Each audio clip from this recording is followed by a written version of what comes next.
스님 토토 적중 내역입니다. 11월 달도 대박 나봅시다. 금일 세비야 대 PSV 시작하겠습니다. 세비야는 최하위로 탈락이 유력하지만 아직은 2승을 하면 기회가 남아있다. 또 유로파로 갈 수 있는 3위도 있기에 홈에서 최선을 다해야 한다. 지난 주말 퇴장을 당한 나바스와 라모스 등 베테랑 수비수들이 리그 징계로 인해 경기에 풀타임을 소화할 것으로 보이는데 부상에서 돌아온 페르난두가 수말에 라키티치와 중원을 지킬 것이다. 호벤은 리그 전승 행진에서 가장 큰 고비였던 트벤테 원정에서 완승을 거뒀다. 상대의 퇴장이 있긴 했지만 조이 비어만과 바카요코 등 이번 시즌 호벤 상승세의 주역들이 기회를 확실하게 골로 연결했다. 챔스에서도 상대 전적에서 랑스에 앞서며 2위를 달리고 있다. 단, 이 경기를 패하면 2위에서 4위 추락도 가능하기에 반드시 승점이 필요하다.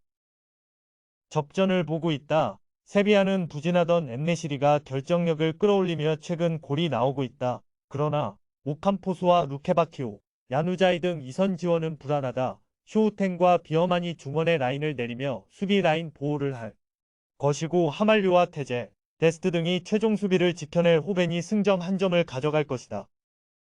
금일 바이에른 뮌헨 대 코펜하겐 시작하겠습니다.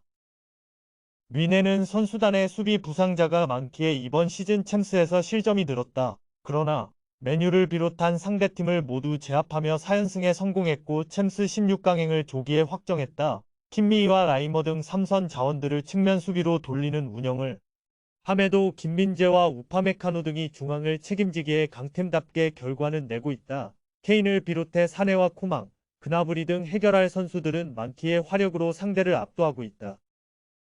코펜하겐은 메뉴를 잡고 조 2위로 올라섰다. 챔스 시작 이후 3경기에서 승점 1점에 그치며 최악이었지만 메뉴전 승리가 컸다. 그러나 상대가 퇴장당하지 않았다면 패배가 유력했던 경기였다.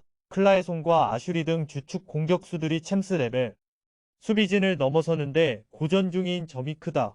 이 경기에는 승점 1점 추가를 위해 수비에 치중할 것으로 보인다.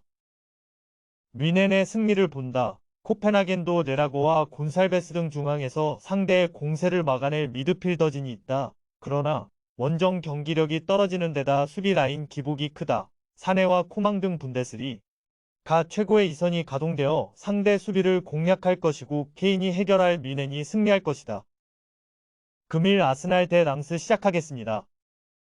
아스날은 이번 시즌 리그컵 16강에서 탈락했다. 그러나 지난 라운드에서 브렌트포드를 잡고 리그 선두로 올라온 것은 물론 챔스에서도 조 1위를 달리고 있다. 랑스 원정 패배가 있긴 하지만 세비야전 2연승을 비롯해 착실하게 승점을 따냈다.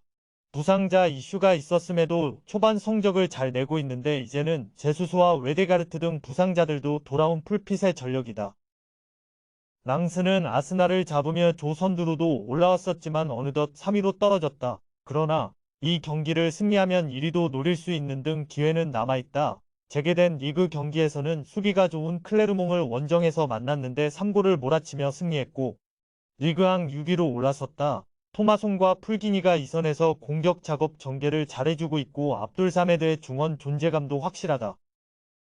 아스날의 승리를 본다. 이 경기를 승리하면 남은 일정과 관계없이 조 1위를 확정하고 챔스 16강으로 갈 수 있기에 동기부여가 확실하다. 홈이고 원정 패배를 리벤지해야 하는 점도 무시할 수 없다. 랑스가 원정에서 수비 위주로 경기를 풀어가며 승점 추가를 노리겠지만 제수스와 사카, 마티넬리가 공격을 주도할 수 있고 하베르츠와 라이스의 지원이 있을 아스날을 넘긴 어렵다.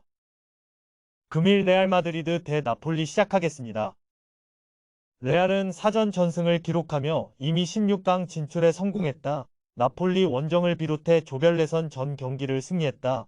지난 주말에는 나리가 원정 경기에서 카디스를 완파했다. 한 달 이상 빠져야 하는 비니시우스를 비롯해 프랑스 국대 중원 듀오인 카마빈가와 초우아미니가 부상으로 빠져있지만 벨링엄과 호드리고가 건재하고 토니 크로스가 중원을 책임질 수 있다. 나폴리는 브라가의 승점 4점을 앞서 있기에 16강 진출이 유력하다. 그러나 자력으로 확정하기 위해서는 승점 3점을 획득해야 하기에 최대한 최강팀 상대로 승점 추가의 목표를 두고 나설 것이다. 난적 아탈란타를 원정에서 제압하는 데 큰 역할을 한 크바라치엘리아와 엘마스를 중심으로 부상에서 돌아온 오시멘이 공격을 이끌 것이다. 레알의 승리를 본다. 이미 진출을 확정한 상태긴 하지만 선수들이 홈에서 힘을 빼고 나오지 않을 것이다. 나폴리는 가르시아를 경질하며 베테랑 마차리를 감독으로 선임해 반등을 노리는데 두 경기만에 레알을 원정에서 만나는 건 큰 부담이다. 발베르데와 크로스가 중원을 장악하며 경기를 운영할 것이고 벨링엄의 마무리가 있을 레알이 5연승에 성공할 것이다. 금일 벤피카 대 인터밀란 시작하겠습니다. 벤피카는 스포르팅과 포르투, 브라가 등을 제치고 포르투갈 리그 선두를 달리고 있다. 그러나 챔스에서는 사전 전패를 당하며 이미 탈락이 확정됐다. 아직 3위에 대한 희망이 있는 건 사실이지만 잘츠부르크의 승점에서 뒤져있기에 그것도 쉬운 일은 아니다. 홈이지만 의외로 풀핏으로 경기에 나서지 않을 가능성도 있다. 인테르는 소시에다드와 함께 승점 10점을 따내며 3위 팀과의 승점 차이를 벌리고 다시 챔스 16강에 올라갔다. 지난 시즌 맨시티에 석패하며 아쉬운 준우승에 그쳤는데 이번 시즌은 리그와 챔스, 코파 이탈리아 등에서 모두 우승을 노리고 있다. 벤치에서 흐름을 바꿀 스트라이커가 적은 건 문제지만 튀랑과 라우타로가 잘해주는 데다 아르나우토비치가 복귀해 세컨 스트라이커 문제를 해결했다. 인테르의 승리를 본다. 원정 경기긴 하지만 충분히 해볼 만한 경기다. 소시에다드와 1위 경쟁을 하는 인테르는 챔스 16강 대진에서 상대조 2위를 만나기 위해 1위에 대한 동기부여가 있다. 홈이지만 의외로 힘을 빼고 나올 벤피카 상대로 경기의 주도권을 잡을 수 있다. 차라노글루와 바렐라, 프라테시의 중원 조합이 상대 중원을 장악할 인테르가 승리할 것이다. 금일 조합픽은 모두 무료로 보내드렸습니다. 못 받으신 분들 및 궁금하신 분들은 영상 아래 고정 댓글로 편하게 말 걸어주세요.